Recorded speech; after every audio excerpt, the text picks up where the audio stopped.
Hey folks, Toaster here. Got an ace tanker. It's me and my T-34-3. Surprise, surprise. We are on the map Ghost Town. And this game is in counter mode, or assault mode, and we are on defense. So I'm going to show you where I go and why. I went into World of Tanks just to look at my stats a little bit and on the T-34-3. And my moving camo is around 25%, right? And my stationary camo is 32%, almost 33%. And so knowing that, I'm at a distance here of a couple hundred meters, plus you got this bush that's probably 25% camo.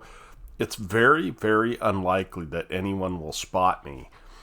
And when I pull back behind this bush, I'm creating more distance and we're able to even get more camo, right? We'll get that full 25% plus about 6 or 7%.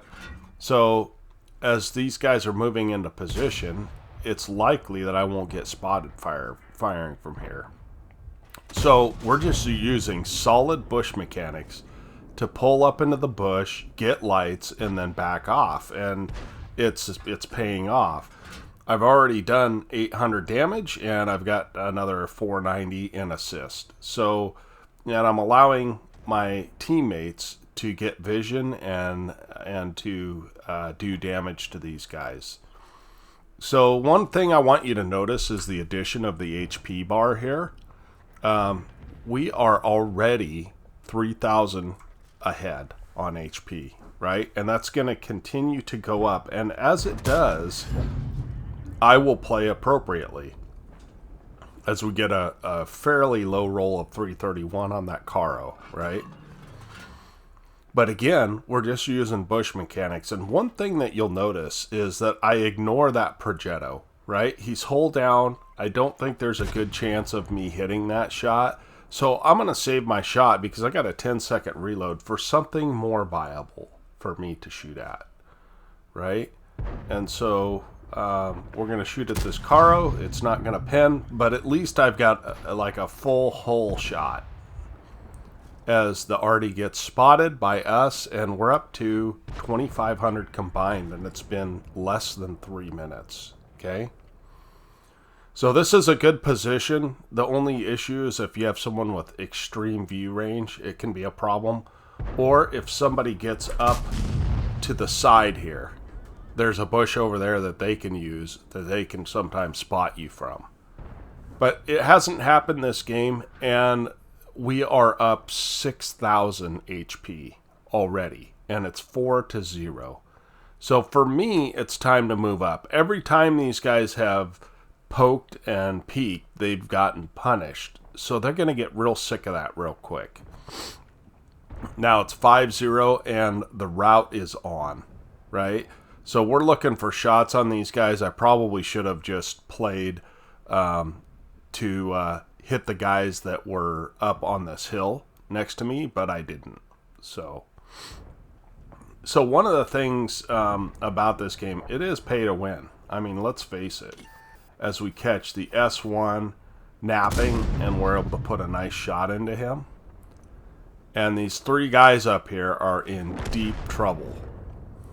We pick up just a little more assist, and I let the Progetto shoot my turret, bait his shot, and then we go ahead and take out the Panther.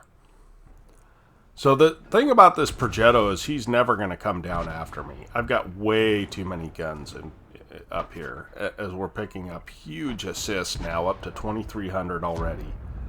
And we're going to take a shot on this Carnarvon. Now, one thing about the Carnarvon is it's got good DPM, great DPM. And it's also got great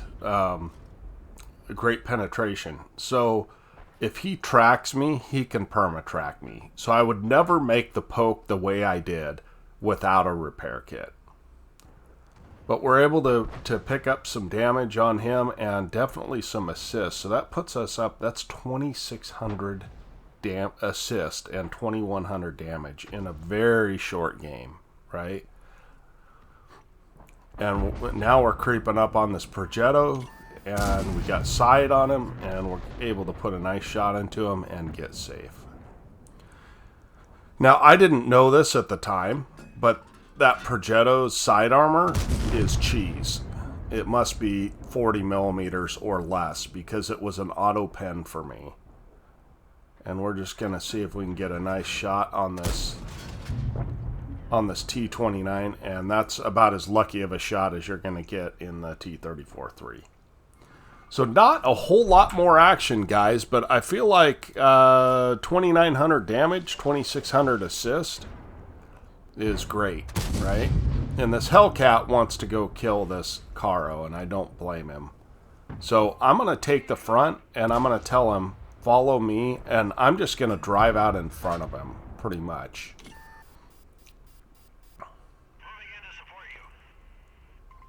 And he's the last guy alive, so I've got HE loaded because he's got 42 health left. And,